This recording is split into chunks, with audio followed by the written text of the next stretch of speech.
I get the distinct feeling that I'm lost. Are you supposed to be in Iowa? Yeah? Well, then, you're not that lost.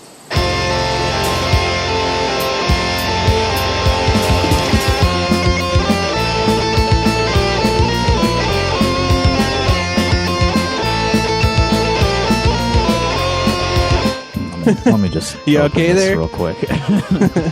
Oh shit, I need to start recording. Kind of out of sorts this morning. Sure the mic picks that up. Yeah. Justin's cracking a Mountain Dew for those in the audience. Yeah. It's a Baja Blast Zero. It's 10:04 a.m. Wait, they sell that in stores? Mm-hmm. I still have never tried Baja Blast, even though I know it's a cultural touchstone. Well, yeah, here's the crazy thing. The cans that they have in stores now have the 20th Baja-versary branding. So wow. This shit's been around for 20 years now. Okay, so yeah, I've gone 20 years and I've never even tasted the sweet nectar Baja Blast. I thought you had to go to Taco Bell to get it. It used to be, yeah. The past few years, it's been less exclusive. And I don't go to Taco Bell because we're a Taco John's family. You know? Yeah, I cheat on Taco John's pretty frequently. Yeah, I think it's just because there's one closer to my house when I was living in Cedar Rapids growing up. Mm-hmm. And that's pretty much the only reason. Yeah, well, they're different places. They serve different food for different food for different moods. Sure. I think Taco Bell and Taco John's are very distinct entities, and sometimes you want one, sometimes the other. I wouldn't know. I'm loyal. I'm just loyal like that. Built different. Taco Bell is definitely the side chick, though. Taco John's is like, I'm married to Taco John's. Yeah. This is Rock Hard Caucus episode 141. We're talking brand loyalty today.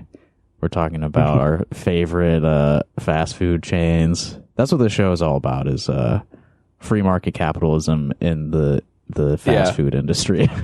Yeah. Treats, I think, as some other people have put it. Mm-hmm. You know, Taco John's should get their own exclusive Mountain Dew flavor. Yeah, they are a Pepsi. They are. Mm-hmm. I know this. They are Pepsi affiliated, so they could have their own. But what flavor would it be?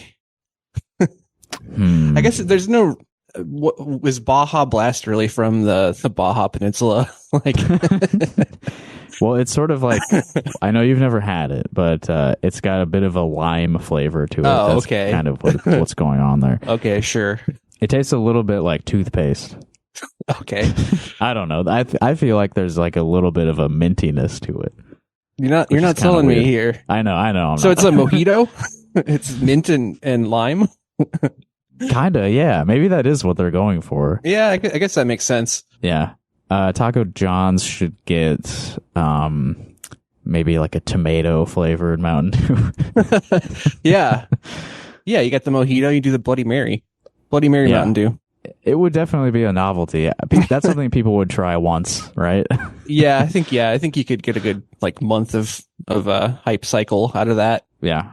All right, PepsiCo, reach out. We're willing to consult on this. You've probably done a lot of evil stuff, right, PepsiCo? Yeah, I'm sure they have. But Kendall Jenner sipped that Pepsi that one time, though. That's true, and it stopped police brutality. Yeah, it stopped any bad things from happening. Pepsi plays a huge role in the film Madam Web as well. I don't think we talked about that.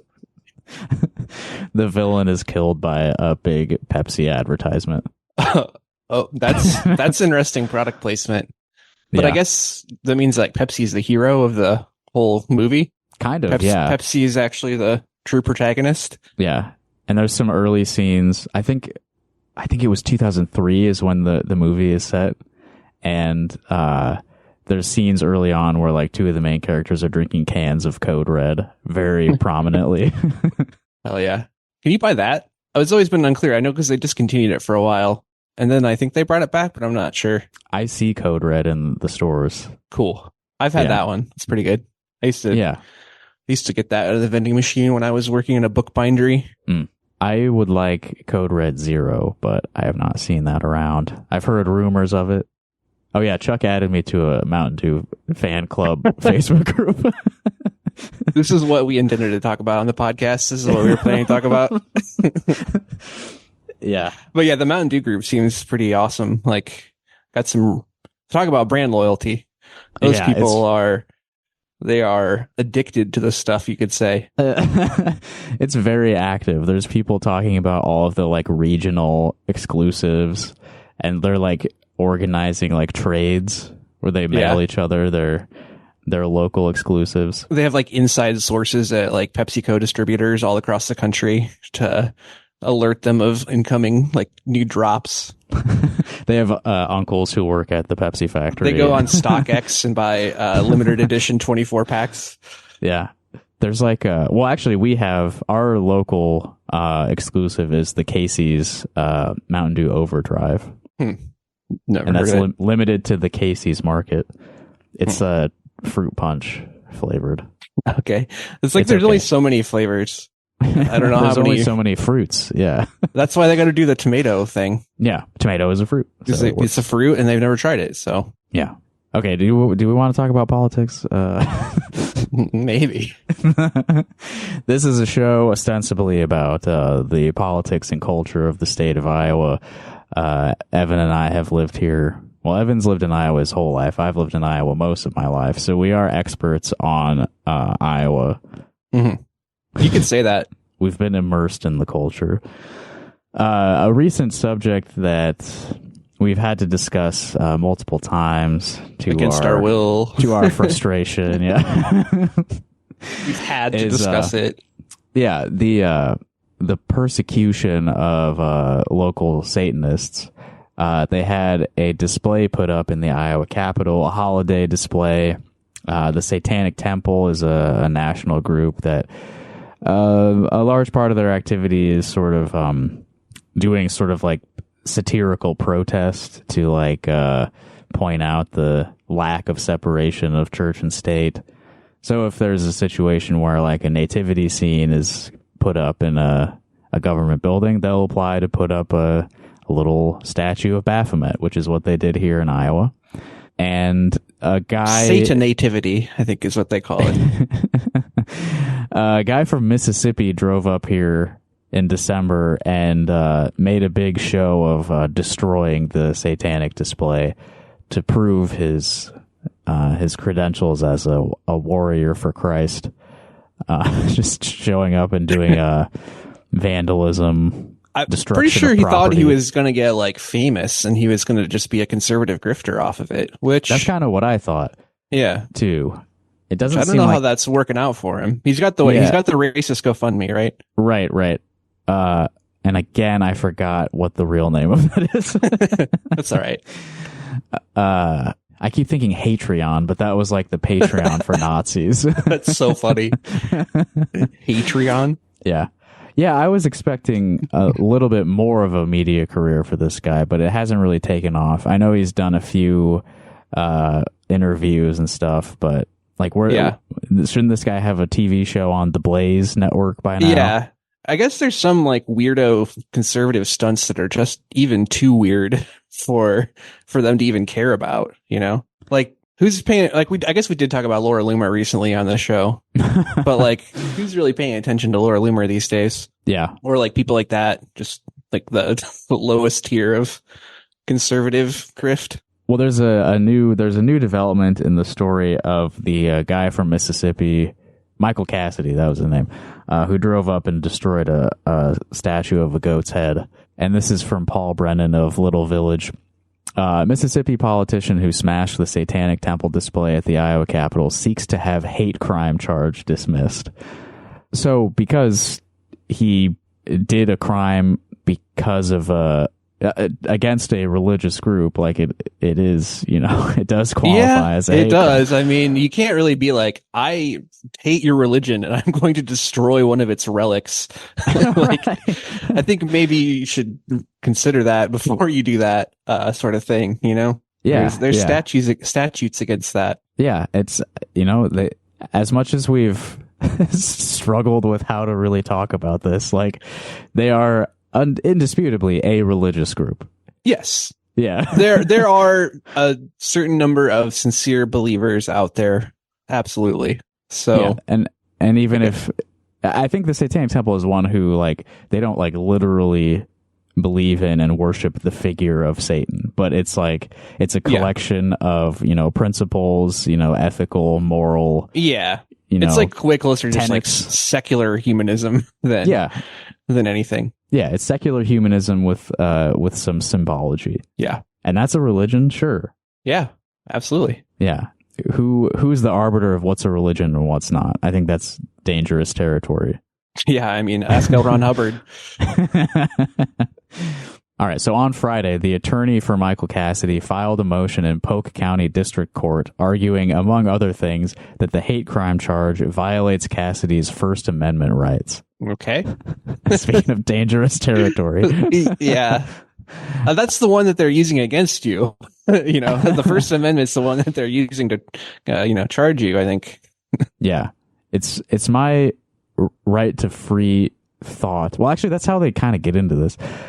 Paul writes here about the 7 fundamental tenets of the Satanic Temple, focus on rationality, compassion, and the struggle for justice. The first tenet is one should strive to act with compassion and empathy toward all creatures in accordance with reason. Now, I don't know about the reason part of that, but the rest of it I'm cool with. I'm a little anti-reason. Yeah. So here's how it's like, Ian Mallory talked about people making disclosures in a public forum after they've been arrested for a crime. This is basically what Michael Cassidy did here. Speaking to the Sentinel, a conservative news and opinion site, immediately afterwards, so after he smashed the statue, Cassidy said he attacked and beheaded the statue to awaken Christians to the anti-Christian acts promoted by our government. The Sentinel quotes Cassidy as saying, "My conscience is held captive to the word of God, not to bureaucratic decree, and so I acted." So this is a holy war for him.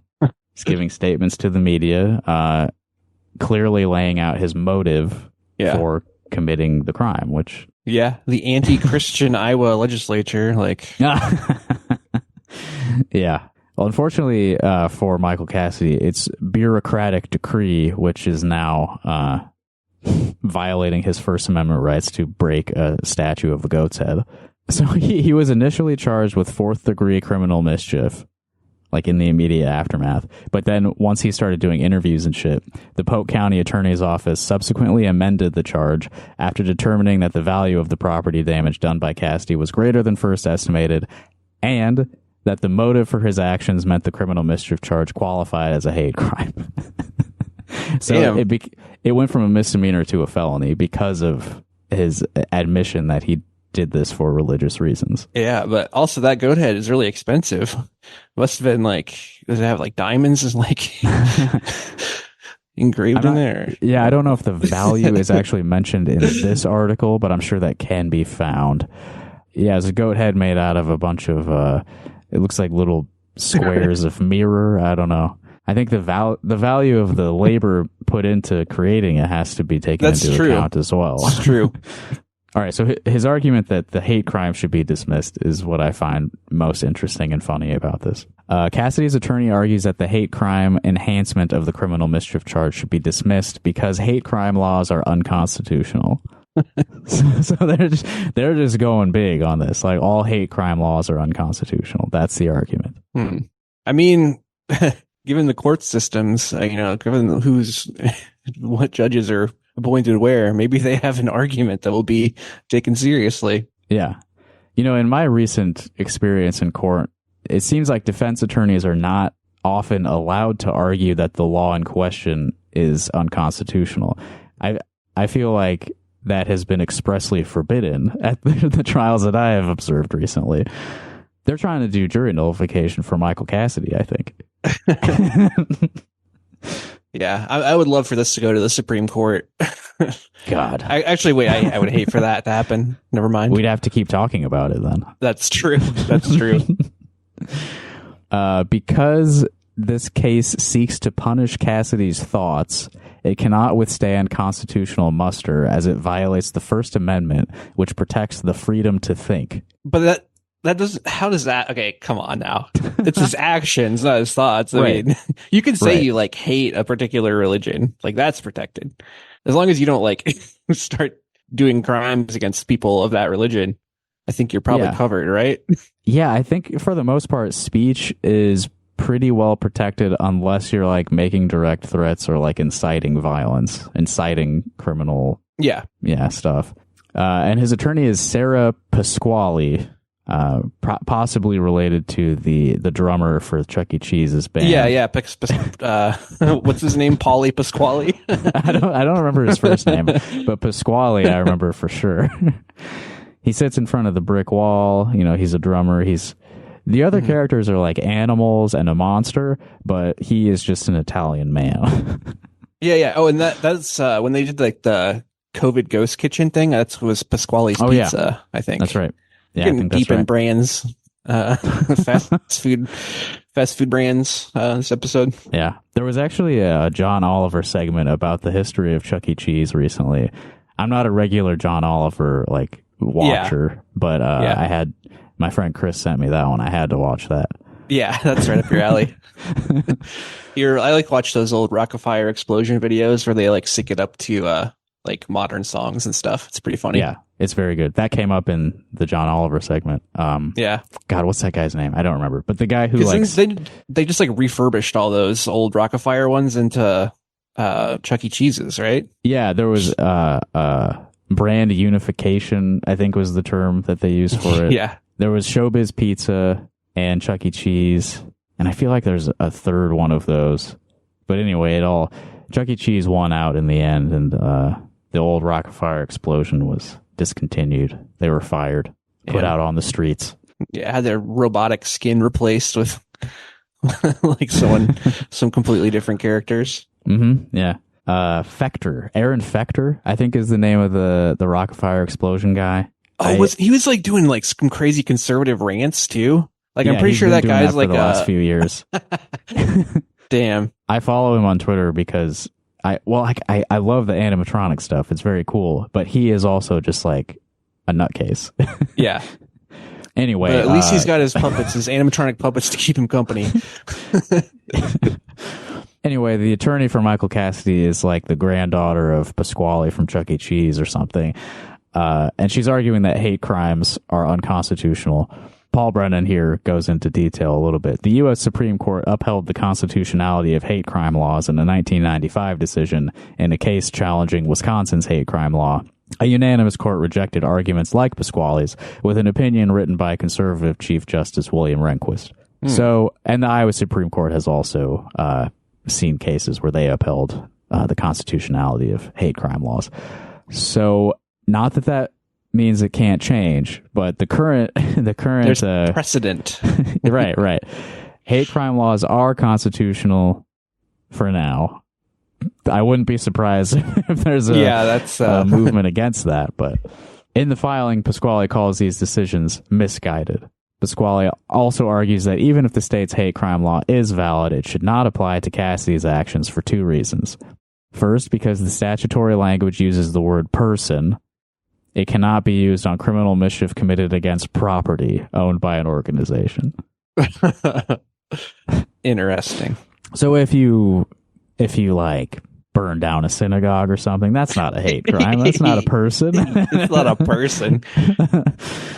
Furthermore, Pasquale said Cassidy's attack on the Satanic Temple property doesn't qualify as a hate crime because the Satanic Temple cannot be considered as having religious beliefs.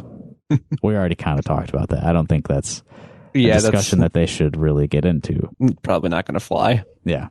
And then they talk a little bit about Michael Cassidy's background, which I think we've already talked about enough. Former Navy pilot, 2 failed political campaigns in the recent past.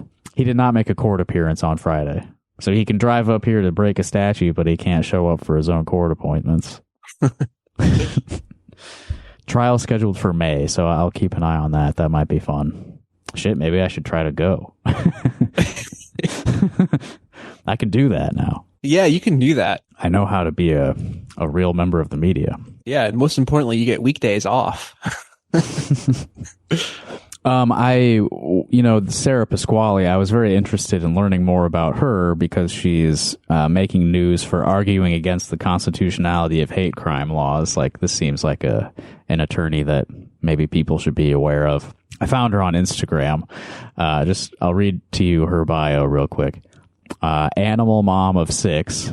Looks like a dog and a horse emoji. Coffee obsessed. No nonsense, straight talking attorney. Doesn't exist. We know the game. No nonsense, straight talking attorney, my ass. Yeah. No nonsense. For example, we were just reading about her. This is no nonsense. Yes. This is not nonsense. Okay. The statutory language uses the word person. It cannot be used on criminal mischief committed against property owned by an organization. No nonsense. Hate crime laws do not apply to property owned by religious organizations. This is no nonsense, straight talking defense attorney. I don't know. I can't be too critical. I mean, I know what a defense attorney's job is, but like, you're going to try to invalidate hate crime laws as a whole for this guy? I don't know. Yeah, that's you're biting off a pretty big argument there, I think. Might be a little bit above your level there. Yeah. As a lowly defense attorney. But I kid. There's some good attorneys out there. Gina Messimer. Yeah. Yeah. I don't know. I mean, you have some agency. You make choices of how you defend your clients. And I don't think... for sure. I think there's a lot of lawyers who completely I think that's part of what they teach you in law school is that doesn't need to come into it at all, but it should. And I think there are good attorneys where it does. Mm-hmm. I think that choosing to argue that hate crimes are unconstitutional is, you're not should be doing a black stain on your record. You're not doing a good thing by doing that. Yeah. That's enough of Satan news for today. Did you hear Laura Bellon's being sued? I did see a little bit about that. She's had a little up and down a couple months here. Yeah, honestly, this is probably revenge for her getting that's true. her media credentials restored at the State House. This is a story from the Des Moines Register by William Morris. Bleeding Heartland news site sued for libel by proponent of banning LGBTQ book from school. So the story is that this guy, Peter Olson, back in 2022, he showed up at a school board meeting where he was one of presumably multiple speakers, because that's kind of what was going on in 2022 with school board meetings. A bunch of concerned citizens getting really mad that books about gay people were in school libraries. This was covered by Bleeding Heartland. Marie Gleason was the name of the person who wrote the Bleeding Heartland piece that mentioned Peter Olson. And the lawsuit centers on a column about an April 22 meeting of the Pleasant Valley School District. The book in question is All Boys Aren't Blue. I haven't kept up with which of the books they hate for which reasons. Is this the one that has a blowjob in it or something? I think All Boys Are Blue, and they need to back the blue. I think they're probably what they're arguing. Yeah. In a series of personal essays, prominent journalist and LGBTQIA plus activist George M. Johnson explores his childhood, adolescence, and college years in New Jersey and Virginia. Okay, so it's a memoir by a guy, and often in someone's memoir they may mention that they have had sex before, and we can't be sharing that with anyone. That can also often be something that's kind of central to people's lives. It's inappropriate. You can't put that in the book. Keep that to yourself. Never tell anyone that you've had sex. So this is what's why the lawsuit is happening. In her write-up, Gleason said that Peter Olson of Bettendorf threatened the committee with a comment along the lines of, "I know who you are and I know where you live." So it was put in quotations, but she said a comment along the lines of. So it's not directly quoting, but it is using quotations, and it's alleging that he intended to threaten the school board. I'm going to skip ahead to the part of the article that says, what did Peter Olson actually say? Olson's complaint does not quote his actual words from the meeting, but on an audio recording of the session provided by Ostergren. That's his attorney. We'll talk more about him in a minute. He can be heard speaking for several minutes during public comments to advocate for removing the book. Olson told the committee that there is a tremendous amount of decay, sexual decay, taking place in our culture, and urged the committee to consult with an expert on sex offenders and child molesters. There's a slippery slope we're going on here, he said. Oh, an evergreen argument. As always, you're always in the right when you argue there's a slippery slope. Olson twice makes reference to accountability, first telling the committee that this board is going to be held accountable to the decisions, and later that I'm going to hold your names accountable to this vote because I'm never giving up on this, and there are a heck of a lot of us who are never giving up on this. If you don't love your children the way I love my children, I don't know where this ends. Whoa, okay. Telling on yourself a little. Loving children? What are you mad about again? These guys are always so fucking funny. Like, I think it, once again, says more about their obsessions and weird impulses than it does about anything the school board is doing. Yeah. I'm never giving up on this. I'm never giving up on you not letting this book into a school library. I will never give up. Well, where are you now, Peter? Now you're just suing a blog. Yeah. Suing a blog. Should we be worried about this? I mean, I told you what that Patreon money is for. Before going into closed session, committee members asked Olson to clarify, noting several had interpreted his remarks as threatening. Olson again reiterated his belief that the book was pornographic, inappropriate for children, and that there are children being abused in this community, and there are earmarks in this book that lead to that. Bro. He denied any intent to threaten the committee and said he didn't appreciate that interpretation being put on his words. So he obviously, people felt threatened by him at the time, but he did say, I'm not threatening you, and how dare you say that I'm threatening you? Was he crying when he said any of this stuff? I should have went back and tried to dig up the recording just to, embellish a little bit of what's happening here. But I think what the part of the story here is who his attorney is. Prominent Iowa conservative lawyer Alan Ostergren. You know that name, right, Evan? I do know that name. Mm-hmm. I think he might have a particular bone to pick with Bleeding Heartland because I think he's been involved in other lawsuits that has to do with the blog. Yeah. I am familiar with this name mostly because of our friend Gavin Aronson, who was keeping a close eye on Alan Ostergren a couple years ago, back when this stuff was really heating up with the school boards and Moms for Liberty and all that. So I pulled up this article from Gavin from his broken website, Iowa Informer. Sorry, Gavin, I'm poking a little fun. You can read all of the Iowa Informer articles by using archive.org Wayback Machine, and it's all accessible, even if the website is broken. So Gavin wrote this in December of 2021. He was angered by the Des Moines Register listing Alan Ostergren as one of their 2022 people to watch. His piece is called "The Register Expects Great Things from QAnon Mom Lawyer Alan Ostergren." And just a reminder, the Bleeding Heartland being sued by Alan Ostergren article I was reading is also from the Des Moines Register. So were they right? They were expecting great things, and this is what Alan Ostergren is up to now in 2024. Yeah. There you go. He's doing a great thing. So Gavin lists a few of Alan Ostergren's notable achievements here. An attorney with a sordid history in local government who's currently representing a conspiracy theorist in a dubious lawsuit against the Ankeny School District. The lawyer found his niche representing clients, including Representative Marionette Miller Meeks and her successful recount victory against Democrat Rita Hart. And that was the case where she won every recount. I mean, yeah.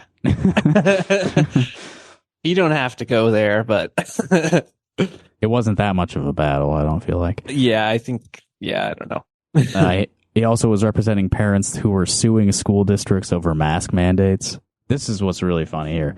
going a little bit further into his past, he was a Muscatine County attorney, and in 2014 he used $30,000 obtained by law enforcement through civil forfeiture to buy himself a new Jeep Grand Cherokee without any sort of budgetary approval from the Board of Supervisors. Okay. Yeah, civil forfeiture. That's always a good small town corruption avenue. Right. Civil forfeiture, of course, being when the cops are allowed to steal whatever they want from citizens. Yeah. Right? I mean, yeah. In practice, that's pretty much how it's gone. He defended this by claiming it was a work vehicle and would save the county money in reimbursements for official travel because it got better gas mileage than his previous ride. And again, a Jeep. What was his previous? Yeah, what was his previous fuck were you ride? driving before? Driving a Hummer H2. Driving an actual tank, I guess. And Gavin gets into a mean-spirited prosecution that Ostergren pursued as a Muscatine County attorney. And I believe that may be the purpose of county attorneys' offices, is just to pursue mean-spirited prosecution. That seems to be all that they're up to, at least in my county. Oftentimes that is the case. So when he was a county attorney, he was pressing charges against a Mexican immigrant who arrived in the States as a child, and she had falsified documents as a teenager so that she could get a driver's license and find a job because she had children to provide for. So this is somebody who, is not in a good situation through no fault of her own and did what she had to7survive. To any moral, normal person, this is something to, maybe offer some help. If you're in a position of authority, maybe you could use your power for good. But no, she broke the law and she must be punished. Yeah, you got to set an example to deter people from trying to do things to better their lives. Right. Fuck you for your parents bringing you here when you were a kid. And Gavin quotes Iowa Supreme Court Justice David Wiggins on this situation. At the time the county attorney decided to exercise his discretion to file charges, she had 3 young children and was pregnant with her 4th child. At the time he filed the charges, the county attorney knew there was a good chance she could be deported, which would force her children, 3 American citizens, to leave the country or stay here and fend on their own. Again, this is 2017, so not that long ago. Family values, once again. Yeah. I mean, it's so insane because it's completely contrary to what conservatives actually want. All the stuff about single mothers, blah, blah, blah. If those kids had their mom deported, they're not going to become the good tax-paying citizens that, the assimilated tax-paying citizens that conservatives claim that they want, which, it's just, I wouldn't be eating its own tail, but wouldn't be surprised if those kids ended up perhaps committing some crimes of their own in order to survive, right? Yeah. And the court tossed out the case, ruling that Ostergren lacked the authority to prosecute the woman because the identity theft and forgery charges he brought were the domain of federal immigration law. This may be a good segue into our next topic, which is probably the more serious of today's subjects. Although first, I don't want to skip over. This was an Iowa Supreme Court justice talking about the discretion that county attorneys have, which has been a recent subject of controversy among Iowa liberals, Johnson County Democrats. Yes. Yeah, county They're very prosecutors, squishy about it, aren't they? County prosecutors, including Democrats who have been elected to their positions as county prosecutors, have a lot of discretion in terms of which charges they pursue, which people they bring to trial, which people they force into plea deals, which crimes are serious, and which crimes they can let go. Crimes, for example, of walking in an intersection. Yes. Walking in a crosswalk, a pedestrian walkway. Very serious. Yeah. But in terms of immigration, the domain of federal immigration law, things are getting really nasty. Yeah. In Texas and here in Iowa, we are now emulating Texas when it comes to going after illegal immigration. A bill has now passed both the Iowa Senate and the Iowa House. and our governor is very likely to sign it. It's known as Senate File 2340, at least at the time of this article I'm reading here, which is by Stephen Gruber Miller of the Des Moines Register. Iowa law enforcement could arrest undocumented immigrants under bill going to Reynolds' desk. So this has been, like, you remember a few weeks ago, Texas was like acting like they were going to secede over immigration or some shit. Yeah. We are now following suit. Yeah. And like half the conservative states or Republican states like signed on to what Texas was doing, saying we approve. Our own attorney general, I believe, was part of that, right? Give him the bird. Yes. Gotta give him the bird. Brenna Bird. She's seeking to make Iowa part of the new Confederacy. So what's going on in Texas is they're trying to like usurp the federal government's role enforcing the border and immigration law because Biden is he's not doing his duty to protect the border, so we have to step in and do all these like crazy extra legal maneuvers to do whatever sick punishment regime that we want. Yeah. These people are less than us, and we can punish them however we like. And that's what's right. And the federal government is not doing enough to hurt these people. And whatever they're doing in Texas is being held up in the courts. So that's good for now, but who knows what the fucking courts are going to do.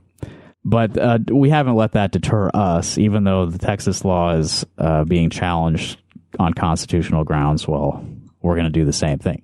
Senate File 2340 makes it a crime for someone to attempt to enter Iowa after being previously deported or barred from entering the United States. So I would say, according to the law that already exists, that's illegal, right? Like, yeah, right. Yeah.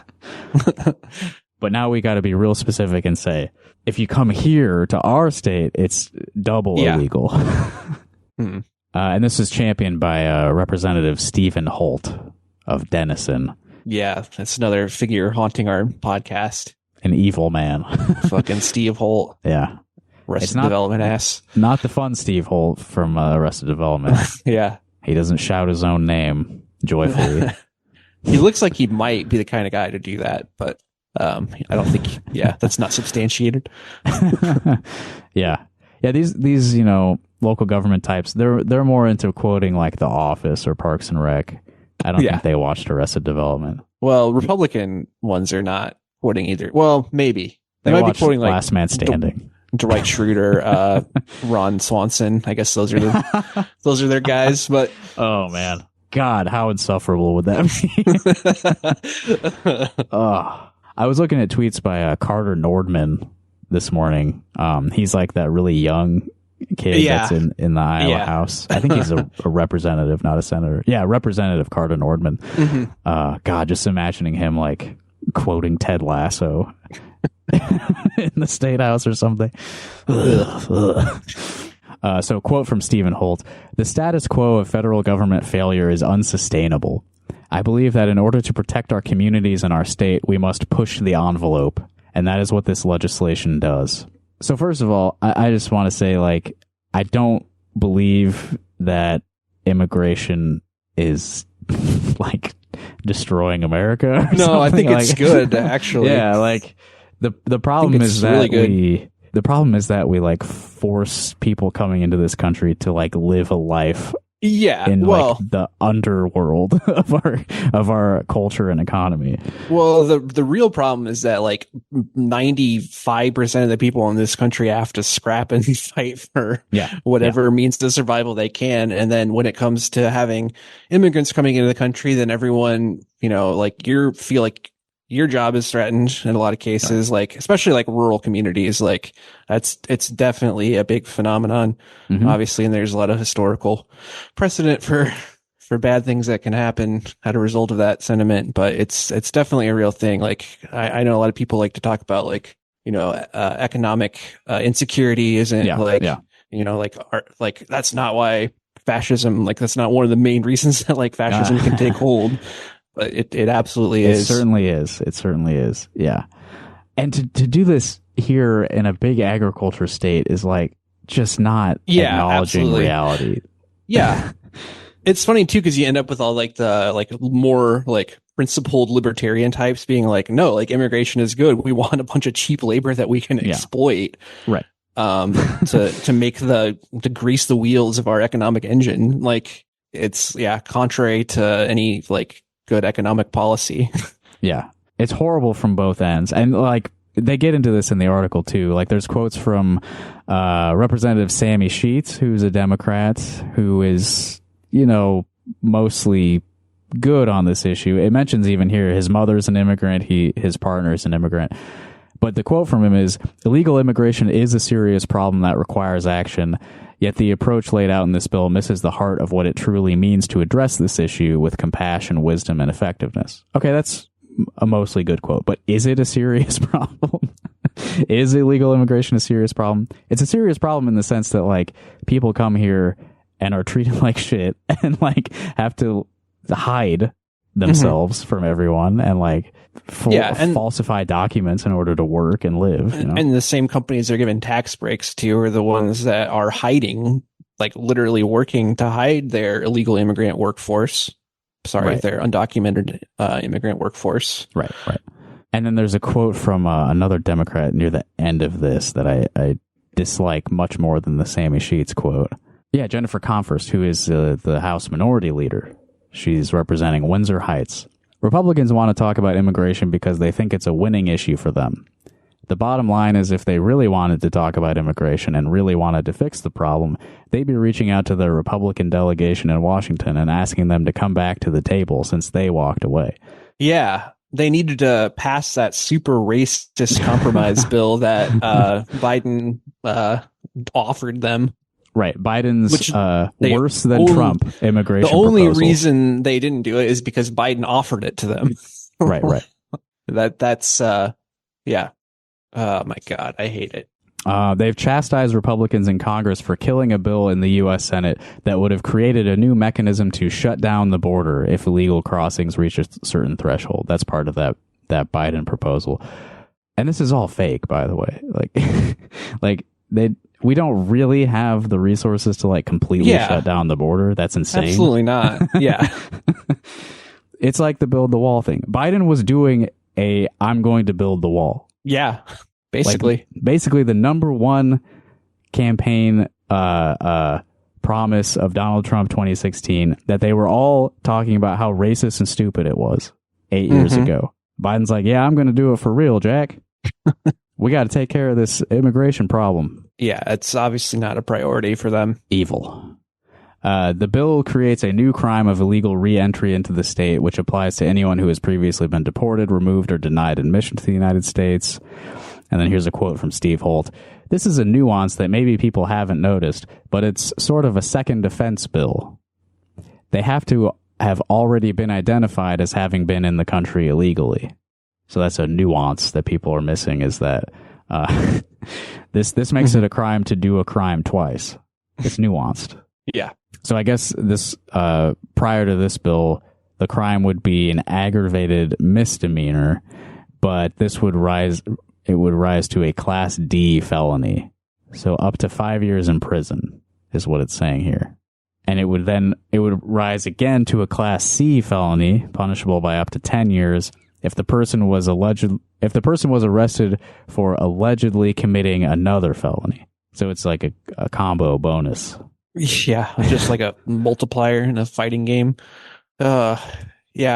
I guess I don't understand the jurisdiction of this, like considering it is all like federally already law and already enforced at a federal level. Right. I think that's what they're saying, is that it's not being enforced. Yeah. But it's like, so you're going to put people in Iowa prisons? Like, is like, just so fucking stupid. Doesn't make sense on any level other than like racism and just mass hatred. Yeah. Fear and hatred. Yeah. Yeah. For anyone convicted of illegal re-entry, the judge in the case would have to enter an order requiring the convicted person to return to the country they had come from. Wait, so so we put them in jail here for up to 10 years and then they have to go back. Is that what? Yeah. God damn. Like What? The bill forbids law enforcement officers from arresting someone if the person is in a school, a place of worship, a healthcare facility, or a facility for survivors of sexual assault, and also provides legal immunity for local law enforcement and other government officials responsible for enforcing the measure. I didn't dig into that much, but legal immunity from what? Like, they're allowed to do what in the process of enforcing this? But I thought that thing about them not being allowed to arrest someone if they're in a school or a church or whatever to be interesting, because another bill that had been discussed earlier in the legislative session was like making a new crime of smuggling, which potentially, you know, according to what I was seeing anyway, the language of the bill would mean that if you like provide shelter for an undocumented person, you could potentially be charged with smuggling them. Yeah. Which is also part of what's going on in Texas. There was like a big like Catholic charity who was potentially going to be shut down because they help immigrants. Yeah, I have an article from the Gazette about that too. By Tom Barton. This is back in February. Texas AG moves to shut down Catholic migrant shelter. Could the same happen in Iowa? Ken Paxton, that's the Texas AG. He was suing Catholic migrant shelter Annunciation House under law that would criminalize and could lead to the closure of faith-based migrant shelters and civic engagement organizations who house or transport asylum seekers. So the idea being that if you are housing them or driving them from one place to another to help them, you know, start their new life or whatever, like you're actually smuggling an illegal immigrant. It's the human trafficking that they're so concerned about, apparently. Right. And they've also, you know, shoved a bunch of people onto planes and flown them to Martha's Vineyard and shit. And like, yeah. Oh, PR yeah. stunts. That was insane. And then, then it was like, oh, like all the people were like organizing efforts to support these people and stuff. Mm-hmm. They're like, oh, how would you like it if a bunch of immigrants showed up at your rich liberal neighborhood? I think you're, again, projecting your own hatred. Right. Yeah. These fucking hypocritical libs, they don't want me sending the undesirables to their house. I'm sure some of them were not happy about it, but yeah. But anyway, this thing to create the new crime of smuggling didn't make it through funnel week, but I think there was something good from Steve Holt here. Oh yeah, here. Other immigration measures failed to clear a legislative deadline last week and are no longer eligible for consideration this year. Those include a Senate-passed measure to require Iowa businesses to use the federal E-Verify system to determine whether their employees are legally in the country. A bill to bar undocumented immigrants from receiving in-state tuition rates at Iowa's public universities. Fuck that. If they live here in the state, they should get in-state tuition. It's whatever. Yep. And then the smuggling one. Holt said he still wants to find a way to pass the smuggling bill, possibly by attaching it to a budget bill or another piece of legislation before the end of this year's legislative session. So that one's really important to him. It's a priority to make it a crime to help any undocumented people, basically. Yeah, that's like another thing that a lot of conservative legislatures are doing, which is like criminalizing like mutual aid stuff, any sort of like bail funds, like any sort of like assisting anyone doing anything that might be slightly illegal. Yeah. Where was it that Food Not Bombs was getting like ticketed every time they did anything? Was that in Texas? Not sure about that. Not sure. Yeah, it was Texas. Houston. In Houston, Food Not Bombs was getting citations every time they gave out food to people in public. I got an article from December. They racked up insane. They racked up 80 citations from city officials for giving people food. Yeah, just literally criminalizing like helping people, helping undesirables. Like, come on now. It's Christian. Yeah. Yeah, now we're back to religion again. I don't know. I feel like it's just repeating shit everyone has said for years and years, but yeah, the hypocrisy, man.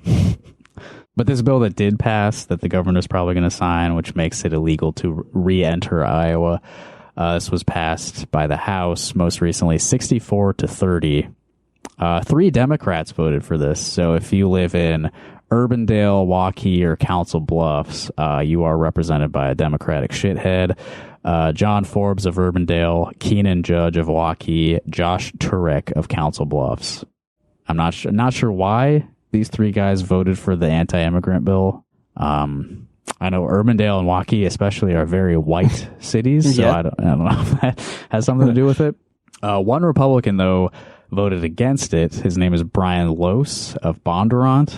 I'm not super familiar with him, but I did search his name a little bit. He does seem to break with his party pretty frequently, so I don't know if he's one of those libertarian types, maybe. Yeah. I did, however, I didn't learn that much about him. I did learn that I think it was 2014. Oh, no, in 2012. So Brian Lose and his wife, Mary, they opened a grocery store in 2014 in Bondurant. And they were able to do that because in 2012, they won a $202 million Powerball jackpot. Wow. So we've got the lottery Republican serving in office right now. God, that's depressing. Winning the lottery and then becoming a Republican lawmaker. Like, that's what you're going to. Not even like federally or anything. It's like he's a state rep. Yeah, that's sick, man. Enjoy your life. Yeah, weird choices. Enjoy your unearned riches. Don't inflict it on the rest of us. Yeah, what would I do with $202 million? I wouldn't pay off my student loans just out of spite. I would just leave that. Yeah, you could be I'm a full-time podcaster. Yeah. You could make it your job, even if it doesn't pay enough to actually support you. Yeah, it wouldn't matter. Oh, there was one more little fact I wanted to make sure I mentioned on the podcast about that guy, Austin Baith. Yeah, the smuggling bill, House File 2608. So this again died in the funnel. This looks like the Senate never considered it, but it passed the House 60-32. All the Republicans voted for it, and one Democrat voted for it. Again, this is the bill that would make it a crime to smuggle, meaning provide shelter or transportation for an undocumented person. The one Democrat who voted for it was Representative Austin Baith of Des Moines. This is the guy that Jalen Cavill was running against. Yeah. He's in the House voting for anti-immigrant shit. But he says, Baith published an explanation of his vote in the House Journal indicating that his yes vote was inadvertent and he intended to vote no. What? Like he's just in there not even paying attention, or what? There's like three buttons. If you were a gamer, you wouldn't have ever hit the wrong button. Press X to doubt. Yeah, I have heard of that happening before. But yeah, it seems crazy. Like, cause like, isn't it, I don't know. I remember reading about it a long time ago, but I think like they have to like lock it in. Like, it's not just like you have to like choose your vote and then like there's another step to like lock it in or something. It's like final answer. They ask you. Yeah. Final answer. Yeah. Regis Philbin style. Could be wrong about that. I could be making that up, but I don't know. Yeah, I mean, I tweeted about it. It seems like it should be that way, though. Like a really stupid mistake. Like and somebody indicated that they do have the ability to like switch their vote. Yeah, that's what you can. I've seen it because like they have that like billboard or like the scoreboard. Yeah, right. Yeah, and yeah, you can totally change. Yeah, yeah. Press X to doubt. Anyway, I'm hoping that, like Texas, this gets held up in the courts and it doesn't, hurt more people who are already at the bottom of our stupid society. Yeah. I guess it'd be good to plug the Iowa Migrant Movement for Justice. They do advocacy for undocumented refugees, any kind of migrants, and do legal advocacy. And I'm sure they're doing work on this bill. Yeah, for sure. Also, I meant to mention Escucha Mi Voz, who are quoted in some of these articles. Their opposition to these bills, they're based in Iowa City, is similarly, immigrant advocacy organization, who are, I believe, planning on doing some public demonstrations against this bill and similar bills in the near future. So keep an eye on Escucha Mi Voz also. Everyone should be allowed to go wherever they want. That's what it boils down to. For sure. Fuck a border. That first episode of the pod. Borders are just lines on the ground. Yeah. Well, that was one of our drawn. initial. Yeah. Completely arbitrary. I was watching what is it? Joe Para Talks With You, the Adult Swim show a couple months ago. I watched the whole thing, and one of the episodes is about, well, part of it is about the perception, the expanded consciousness of like people who go into space and see the planet from out there. Yeah. And something that one of the characters said was borders are for chowderheads, or so. It was something like that. Some very very silly way of saying fuck borders. Yeah. Borders are chowder brained, I think was the exact quote. Chowder brained. Yeah. You want to hear some voicemails? We got a couple this week. Sure. All right. The first one is a return caller, guy that the first time he called, he was like not that mad at us, and then the second time he got mad at our response to his voicemail. So he's one of our more combative callers. But nice. We like that. We like there to be a little bit of tension between us and the audience. We don't want this to just be like a big circle of people hugging. We want to fight, you know? So yeah. This is a little bit long, but I'm going to let him talk for a bit. Hey, rockin' podcast guys, rock and roll. Hey, it's your old pal, colloquially known as Angry Obama Guy. Long time no see, long time listener, yeah. Third or fourth time caller. I haven't kept up with all your podcasts, and one of the things is, you give Rob Sand a hard time, and I've never understood that. I don't love the guy, but I don't understand what and I really don't understand that guy that always calls up and is like, "Oh, this is Rob Sand," and I don't understand it. Okay, first of all, that is Rob Sand. That is Rob Sand. Yeah, that's why we love him. Yeah, because he calls out our podcast. That's true. Yeah, why do we sometimes give Rob Sand a hard time? Because he's like the most insincere politician. Like he's like basically created in a lab to try to be Iowa Democrats like Neo, basically. And he did go to. He was created in one of those pods so. in the Matrix, dude. He's probably actually his real physical form probably is in a pod in the Matrix. Yeah.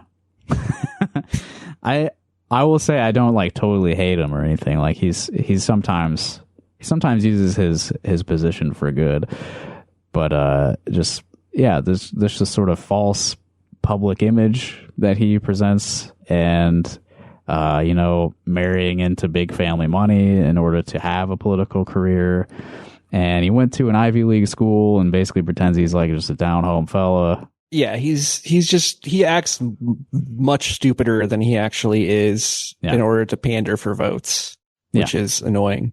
And his politics are bad. Like he's like, we're obviously criticize Democrats a lot on this show, but he is like the exact middle of the road triangulating. Like he might be associated with the third way. Like, I would not be surprised if they like endorsed him if he were to run for governor or any sort of higher office. Yeah. I believe he said that the reason he's a Democrat is because he was impressed by Bill Clinton. So yeah, no, he's like explicitly a third way guy. Like he's split him right down the middle. Okay. Angry Obama Guy. We'll let you continue. I know you hate it when we cut you off. I don't understand hatred for him. I'm here to tell you now I do.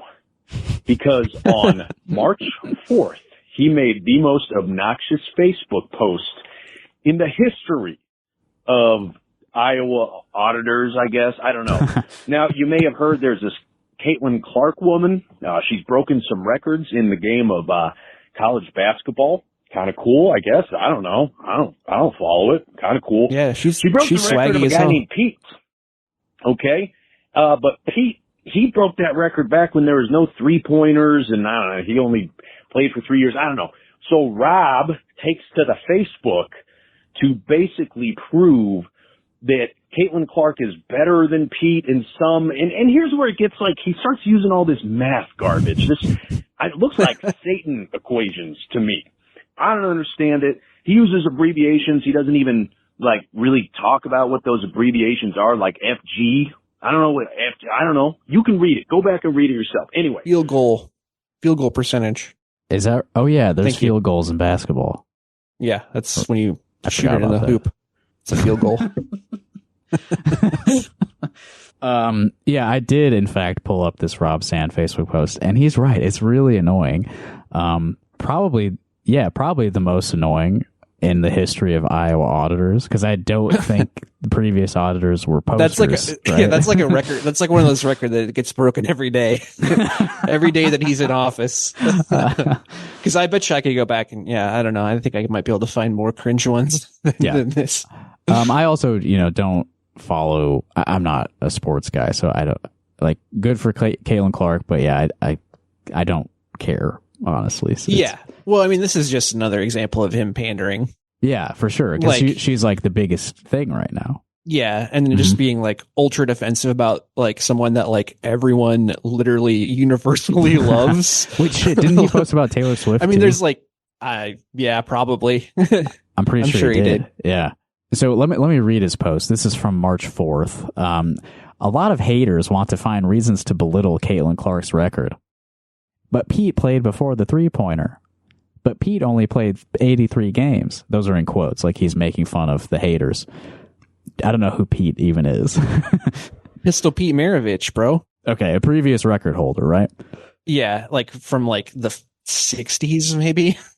Okay, well, Pistol Pete's a cool name, so I am. It is a cool name. I am sympathetic. We don't want a guy named Pistol Pete to lose his record. Yeah. Well, he's still number one for men, so it's like it's not even. Yeah. So really, they're just mad that a woman is better at basketball than a guy from 60 years ago. Yeah, like I'm sure there is a contingent of people who are probably like mad about hearing about Caitlin Clark just because they're misogynists, right, or whatever. Yeah, but like, I think they are the extreme minority in this case because, like, I don't know, she's getting props from everywhere because she's like incredible. So yeah, she's being massively celebrated. Yeah. Yeah. Continuing with State Auditor Rob Sand's Facebook post. Okay, let's math. Yeah. Fuck you. Shots. I guess this is shots per game.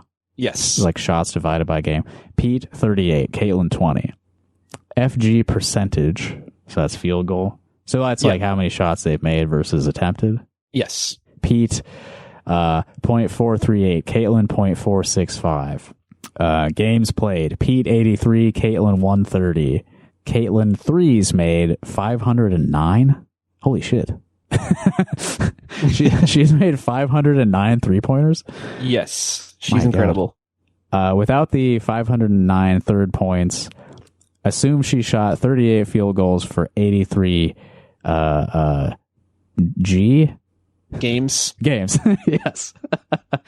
See, he complained about these abbreviations and like, but that's also she doesn't shoot 38 field goals. She's saying if you took how many shots a game that Pete took and said that she took that many shots per game, right, then she would have more points than him. Right. Which, whatever, man. Like, and Angry Obama guy says that this is like satanic math here. it kind of is a little bit. I only see 1 6, and I know that 6 is a big number for Satan. Three of them in particular, so it might not be satanic. But the equation he comes up with is 3,685 minus 509 times 38 divided by 20 times 83 divided by 130, and that equals 3,852.7. So I think the point has been made. Yeah, this is annoying. And then it ends with, well, you know what? I'm going to let Angry Obama guy continue because he has more thoughts on the post too, and I don't want to preempt him. Here's the deal. That's bad enough. I don't care. You know, there's two types of people that give Caitlin Clark crap for beating the record. There's some misogynists, like, let's be honest. There's some people that are just jerks. It's like, I can't believe she broke Pete's record. And then there's some people that are like statistician, like nerds. You know, and that's fine. I guess, whatever. But then Rob ends the post by saying #boom, #audited. And now I hate the guy. So, I hope Kim Jong Reynolds, I hope she, runs against him and takes away his auditor badge or something. I don't like him anymore. Just don't #boom. Just don't. Anyway, so now I understand. And when I saw that, I thought of you guys.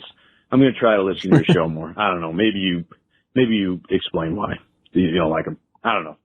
Maybe he kills animals like puppies. He does. Kittens. No, he kills Maybe animals for sure. That's actually a big part of his I don't know. appeal. Explain it, guys. Anyway. And that's where have you seen his office, bro? His office is full of dead animals, full of evidence of him killing animals. It's true. I don't know that he's killed any puppies or kittens. Yeah, if you're somebody who is not a fan of the killing of animals, then yeah, Rob is definitely guilty of quite a lot of killings. And he's a bow hunter, which probably is not a pleasant death for an animal, right? No, that's I don't know how I feel about. I mean, I feel bad. I don't like that. I'm not. Yeah. I'm not into that. Yeah, I don't want to steal vegan valor, but yeah, I'm not huge on that. Yeah. So welcome back, angry Obama guy. I'm glad that you you have a little more understanding of our feelings towards the guy. Something that he kind of said was that he hopes Kim Reynolds runs against him, which I know he didn't mean it this way, but like Kim Reynolds choosing not to run for re-election as governor and instead running for auditor is a great story. That would be good. We also got one more call. This one's shorter. Hello, this is Chairwoman Izzy calling again. I'm pleased to announce that I have officially installed 30 surveillance cameras around the University of Iowa property. These are people surveillance cameras, and they will be used to prosecute UIPD officers and students to the full extent of the People's Law. Thank you. Oh, yes.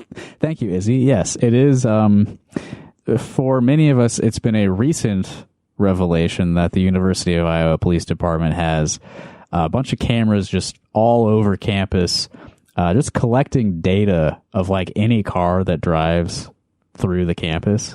The streets, of course, are owned by the city of Iowa City. The streets do not belong to the university, but they have their police department monitoring everyone that comes through there, completely without reason. You know, they're just keeping track of everybody that's around. So I think, don't get mad, get even. I think Izzy's on the right track here. You know, we got to put up our own cameras.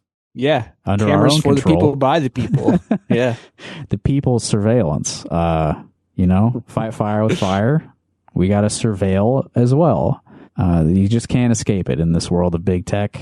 So you got to use the tools available to you. If you have any thoughts, you can call us at 319-849-8733. And I do mean that as broadly as I just said it. If you have any thoughts, just call us. Any thoughts, anything bouncing around in that head of yours. 319-849-8733. We'd love to hear from you.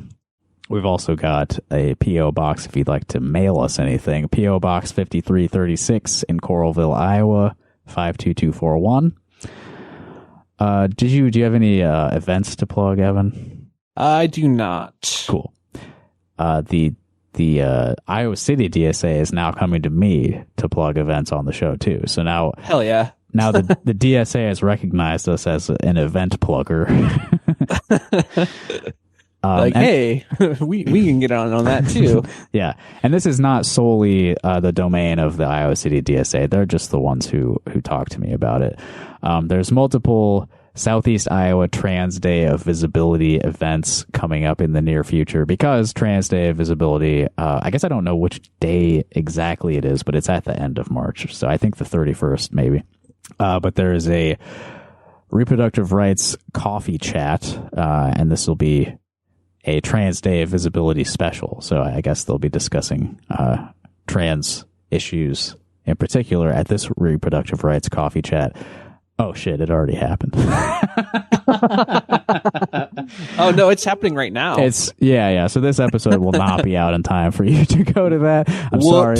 But This is like a regular thing that happens. I want to say monthly, but just look into it if you have any interest. It was in North Liberty this morning. Transgander, a variety show and art auction fundraiser, is happening at the James Theater this Friday, March 29th. Begins at 8 o'clock p.m. And I can tell you that I will be in attendance for that one if you want to hang out.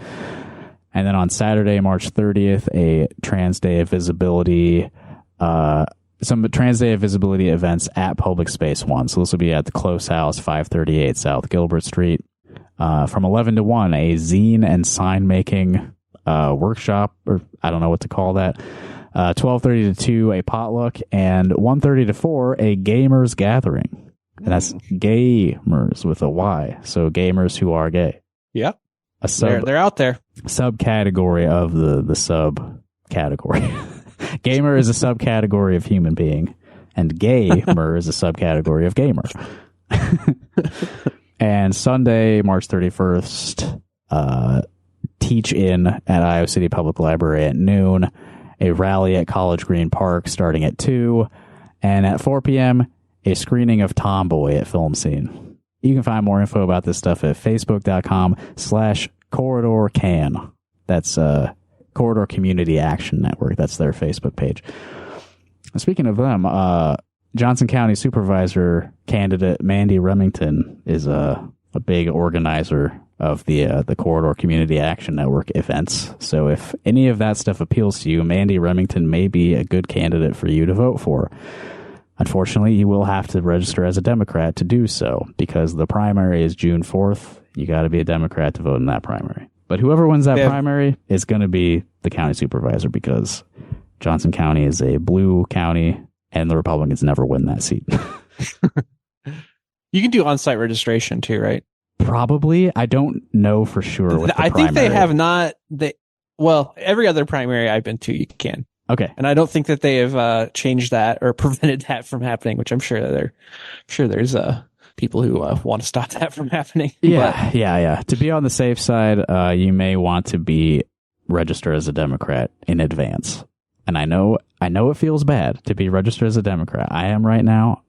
I don't like it. I don't want them to think of me as a partner in the coalition. Well, that's why I say that, because that's my strategy, is to same day register every single time I vote. Mm-hmm. I switch to Democrat during the primary. So I go to the primary, say I'm a Democrat, fill out my card.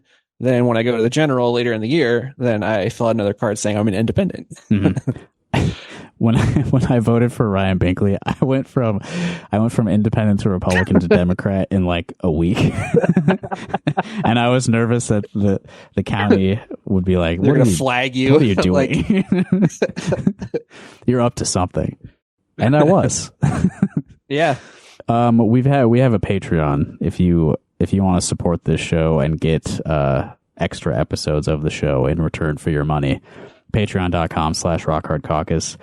It's only $1 a month to get the audio, and you do get access to like 4.5 years of stuff on there. We don't release stuff on there every week, but there's quite a backlog if you want to listen to more stuff. Yep. If you really are interested in Joseph Dobrian, Sonic the Hedgehog, mm-hmm. Slipknot, women, then it's from quite a while ago. Yeah. We recently we're working on a series reviewing Slipknot albums, and the newest episode of that is pretty good. I thought we did a good job with that. Yeah, it was a lot of fun. Our friend Teddy was on. Teddy went to a Knotfest with us. Yeah, a little Slipknot reunion. Yeah. And speaking of Teddy, we're going to close out today's show with a track from Teddy's band, Stone Skipper, out of Philadelphia. So not technically local music, but Teddy's part of the family, so their music is allowed on the show. So here's some Stone Skipper. Check out stoneskipper.bandcamp.com. Stone Sour, Stone Skipper. I wonder if there's a connection there. It's pretty close. It doesn't sound at all alike, but... Yeah, a little different. Yeah. I think Teddy said it's the polar opposite of Slipknot. Yeah, and I listened to the album the other day, and I would say that's pretty much true. It's a lot of acoustic stuff. It's kind of folky, very different from Slipknot. Anyway, if you are, though, a local musician, if you don't live in Philadelphia, you live somewhere closer to us, and you would like your music to be featured on the show, well, we want that also. So go to rockhardcock.us. There's a link near the top where you can submit your music. And maybe next episode I'll play yours. Who knows? All right, that's everything for today. This has been Rock Hard Caucus, episode 141. Thank you, Evan. You are welcome. And thank you, listeners. And thank you, Ian Mallory. Just kidding. Fuck you.